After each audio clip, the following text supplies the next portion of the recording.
Freshers especially so వాళ్ళు ఎప్పుడైనా గుర్తుపెట్టుకోండి, చాలా కోర్సులు అనేవి ట్రెండింగ్లో ఉంటాయి.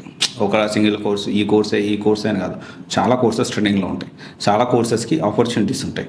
అండ్ మార్కెట్లో ఒక సాఫ్ట్వేర్ ఉంది అంటే కంపల్సరీ దానికి ఎంతో కొంత కాల్స్ ఉంటాయి. కాకపోతే ఎంత ఎక్కువ కాల్స్ ఉన్నాయి అనేది ఇక్కడ పాయింట్ నెంబర్ 1 ఇంపార్టెంట్.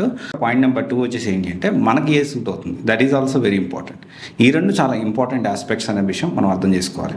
సో అలా కాకుండా ఏంటి అంటే చాలా వరకు ఇక్కడ చాలామంది ఏమనుకుంటారంటే, సో ఫ్రెషర్స్ నేను ఒక కోర్స్ బాగుంది అంటే ఇమీడియట్గా వెళ్ళి ఆ క్యాండిడేట్కి ఆ కోర్స్ సూట్ అవుతుందో లేదో తెలుసుకోకుండా ఇమీడియట్గా పోయి నేను ఆ కోర్స్ తీసేసుకుంటా అనుకుంటారు, which is not correct. So ఇప్పుడు చూసుకుంటే అసలు ఫ్రెషర్స్ కిందకి ఎవరు వస్తారని మనం పాయింట్ మాట్లాడుకొని, ఒకవేళ ఎక్స్పీరియన్స్ లేకుండా వెళ్ళడానికి ఎంతవరకు అవకాశం ఉంది అనేది కూడా మనం మాట్లాడుకుందాము. సో ఫ్రెషర్స్ కిందకి ఎవరు వస్తారంటే ప్రజెంట్ 2025, 2024, 2023 ఈ 3 years మాత్రమే ఫ్రెషర్ కింద కన్సిడర్ అవుతుంది ఇన్ జనరల్గా మనం మాట్లాడుకుంటే.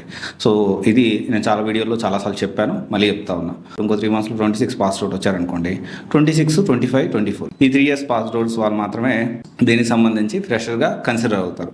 సో ఇంకో విషయం వచ్చేసి ఏంటి అంటే ఈ ఎంఎన్సీ పరంగా మనం మాట్లాడుకుంటున్నాం. సో ఓన్లీ ఎంఎన్సీ అయితే ఇలాగే తీసుకుంటే వెరీ ఫ్యూ, చాలా రేర్ కండిషన్లో మాత్రమే సో అంతకుముందు ఉన్న ఇయర్స్ని కూడా వాళ్ళు క్యాలిక్యులేట్ చేసుకుంటూ ఉంటారు.